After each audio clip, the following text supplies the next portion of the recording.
Hello mga kainday! Good afternoon or good evening. Kahit man saan sulok sa mundo ngayon, happy Valentine's po. Mga kainday, sobrang saya ko po ngayon. Napakasaya ko po ngayon mga kainday kasi po,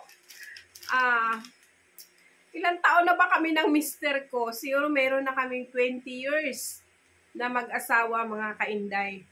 Pero, first time niya po akong binigyan ng bulaklak. Mga kainday, ang asawa ko po ay nasa abroad. So ngayon, kinunsaban niya po ang aming panganay na anak. Nagpadala pala sa panganay ko na pambili ng bulaklak. Sobrang happy ko po mga kainday. Sa loob po ng 20 years, first time ko nabigyan ng bulaklak. O at least mga kainday, hindi pa huli bago kami mangulubot ng aming mga mukha. Sabagay, kulubot na mga kainday, pero hindi pa naman totally kulubot. Nabigyan niya akong fresh flower. Maraming salamat, mahal kong asawa.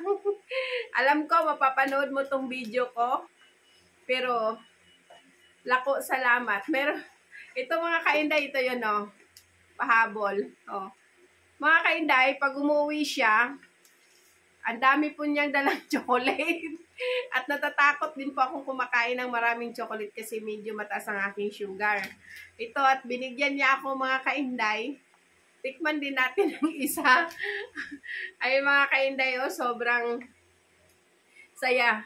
Ganito pala mga kainday, mabigyan ka ng flower, walang hanggang kilig. Akala mo mga kainday, yung naramdaman ko po ngayon ay para akong nililigawan. akala mo yung mga kainday, yung may pumunta sa'yo at magdadala ng bulaklak na sobrang kinikilig ka. Yun po ang nararamdaman ko ngayon mga kainday. Napakasarap pala sa pakiramdam mga kainday na bibigyan tayo nito. Excuse me po. Pero mga kainday, promise, sobrang saya ko po talaga ngayon at nakatanggap ako ng ganito.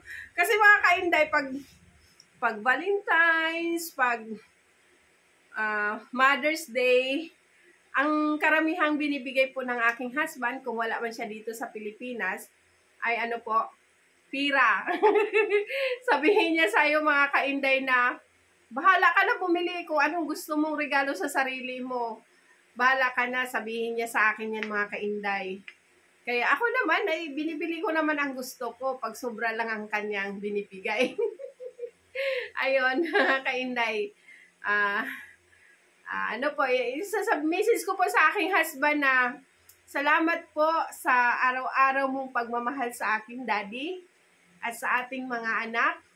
Ito po ipapangako ko sa iyo na mamahalin kita habang buhay at kamatayan lang po ang makapaghiwalay sa ating dalawa.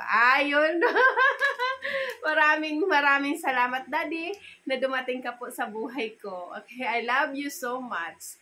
Sa lahat ng oras, hindi ako magsasawang mahalin ka. Ayun lang po! Sana magustuhan niyo po ang aking video mga kainday. Maraming salamat po sa inyo. And God bless po sa ating lahat. Bye-bye!